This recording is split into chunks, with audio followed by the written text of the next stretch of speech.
Afternoon, guys. We'll start with the broadcast section with no embargo, followed by an embargoed section for 10:30 p.m. tonight. No live tweeting during the broadcast section, please, and use the microphone.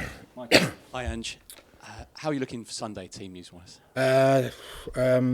Look, I think obviously still early days. Wash up from last night. Fair to say, the boys are fairly tired. The ones who put in the shift. I think. Apart from Sonny, everyone's okay. And Sonny, I don't think he's too bad. So he wants to train tomorrow. So we'll obviously see how he goes at training tomorrow and make a decision from there. Basically, speaking to him, obviously he was so good the other day in the presser. If he feels okay and ready to go, because there's so many games coming up, isn't there? Yeah, true. Yeah. So, but again, we've got sort of another day up our sleeve to give him every chance. The club are expected to trigger an extra year on his contract. You always have the final say. Is that an easy decision for you?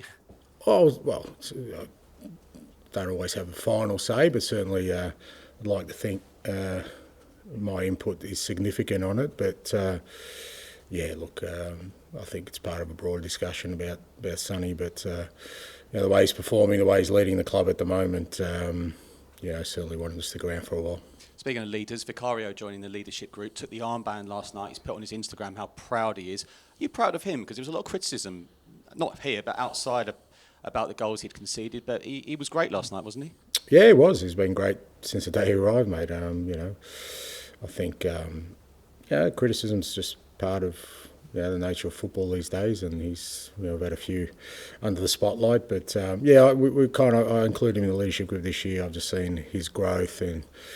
Again, he's one of these guys who's really positive, comes in every day, wanting to work, comes in on his days off wanting to work, and he's just a great example for everyone, and great human being as well, and thought he could add something to our leadership group, and it was great for him to sort of get the armband last night, and I thought he rose to the occasion. He was big for us. He hasn't had to make too many big saves in the first few games for us, but we needed him for a couple last night, and he was great. Thanks. Hello, afternoon. Archie Gray at such a young age has been able to slot into midfield and defence, had his first start this month. Where do you see him in his best position? Because we've seen him mainly as right back. I see him in a Tottenham shirt and playing good football. I thought he was great last night. A different challenge for Archie, obviously. His first European game and having to sort of play 10 men for the whole game. He had to do a couple of different roles, but he's, as I've said from the outset, he's from the moment he's arrived, he's looked like a real sort of mature young man who really's got a great focus around the career he wants to have ahead of him at the moment. He's had a couple of games at right back for us. Pre-season he played a few different positions, but. What I do know is he'll be a significant contributor for us. He already has been, and I was really proud of him last night, the way he handled everything. Another fantastic player that the Tottenham fans adore, Lucas Bergvall. Of course, he had to come off early because of the red last night. But when he plays, the confidence, the ability, winning his duels, progressing up the pitch, quite unusual for a player that young to be so confident when he gets his chance. Can we expect him again to be a strong contributor in this season? Because he's been excellent so far. Yeah, absolutely. Again, Lucas is another one who I think I said before the game, we're really keen to expose him to European football last night. Unfortunately, it ended prematurely for him, and he was, understandably, he was disappointed. But it doesn't take away from the fact that that's how much we trust him. That we wanted him to start last night, and he'll get plenty of opportunities to play. And again, he's another one who's come in as an 18-year-old and sort of not really let his age affect the fact that he wants to make a contribution to our football club straight away, and I'm sure he will. You've spoken previously about the fact that, the project will be long in testing at points, but when the success comes, you'll see it will click. Games like last night, we talk about player confidence a lot and what wins do, but how does it feel as a manager for your morale when that attacking football, the ethos that you want to deliver on the pitch, you can see it, and the fans are in tune with that? Yeah, don't stress about my morale. It's usually pretty good. I'm fairly optimistic about whatever sort of project I'm involved in. And look, it was good last night. It was a different way for us to, it was a different challenge for us. Obviously, not just going down to 10 men, but going down to 10 men so early. You're virtually playing 90 minutes with 10 men. And, great to see the lads sort of, try and persevere playing our football. At times, we weren't able to because obviously you're a man down, but we did what was required. And, most important for us, I think, European football, your home ties are pretty crucial because every away game is tricky for one reason or another, and you really want to get off to a good start. So the fact that we got a win was important. Thank you. Hi, Ange, how are you? I'm good, mate. I'm Sunday tired, mate. It was a late night. So Yeah. I'm no good with late nights with you. Depends how early I have to get up the following day. Okay. Anyway, go on, mate. Sorry. Man United on Sunday. A big game. It feels like the opposing manager is under a little bit of pressure going into this game. So how do you work that within your game plan? Oh, I don't, mate.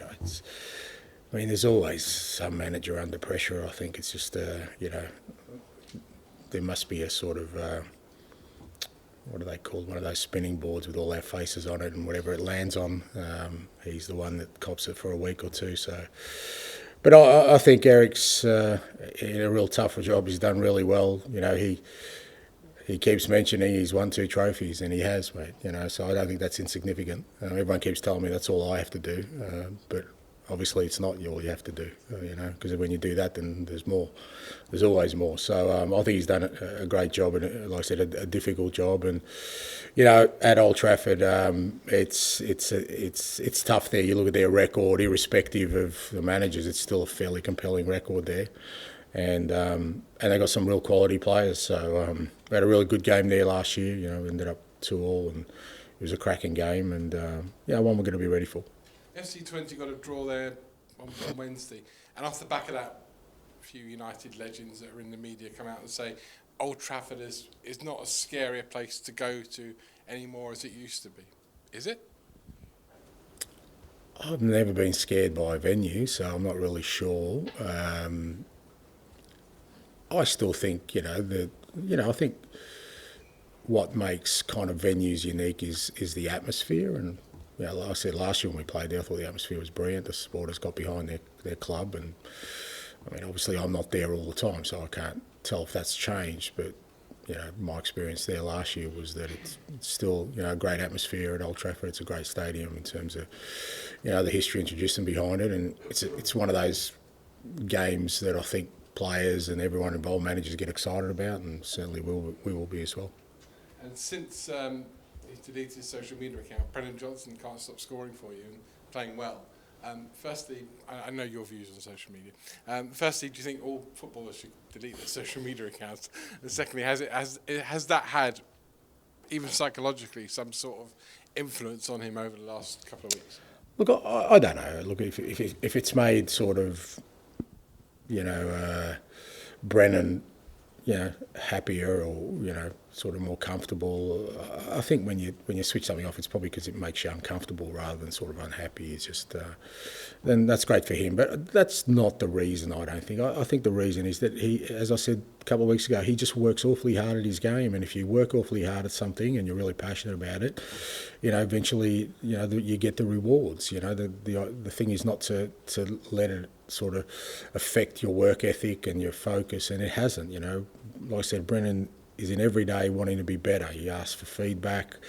He continually working on his game. He really cares about the club. He cares about his teammates. He wants to be the best he can be. And I think when you have that attitude, eventually the rewards come. And he's at the moment he's getting the rewards, but I still think there's more to come. I think there's a lot more to come, and I say that because I know, even now he's looking to improve, looking to get better, and that's what you want to see in young players. Okay, finish your section with George, please. Hi, Ange. If Sonny is out on Sunday, who would sort of be your options to play on the left? And is it fair to assume Mikey Moore's not ready to start a Premier League game just yet? No, I wouldn't say that. Look, if we'll see with Sonny, but obviously with Wilson out, we're kind of limited with and Richie out, because Richie can play there as well. We're kind of limited a little bit, but Timo and Mikey certainly come into the frame. We've got Decky Kulusevski who can play wide as well, so we've got some options there. So, but firstly, we'll just see how Sonny is, and we'll decide from there. And how is Timo? Because he obviously had a difficult night at Coventry last week, but come on yesterday. I mean, is he the sort of player that he's experienced enough to get through these difficult phases and can become a key player like he was last season? Yeah, look, again, it's... I think we've mentioned so far, Vic apparently was getting criticism. Brennan gets Timo's turn. I mean, it's part of being a professional footballer. So I think, you're always going to get criticism. You're always going to get scrutiny. It's how you react to it. Like I said, for me, what I want is to see them coming in every day, working hard at their game. If they're getting criticism or if they're not performing and, I see their attitude's not great, then that's when I intervene. Because I think there's only one way to change that. But as I said, Timo's, again, he's a professional. He comes in every day working hard and, I've got no doubt he can make an impact for us.